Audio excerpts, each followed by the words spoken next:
Szia, Ádám! Hogy vagy? Szia, Bence! Jól vagyok. És te? Én is jól vagyok.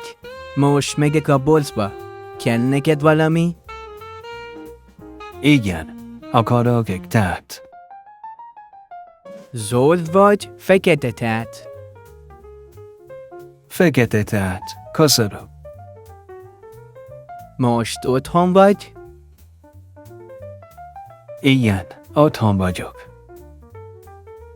Mikor mész edzőterembe? Ma megyek. Délután. Rendben. Hamarosan találkozunk. Oké. Viszlát.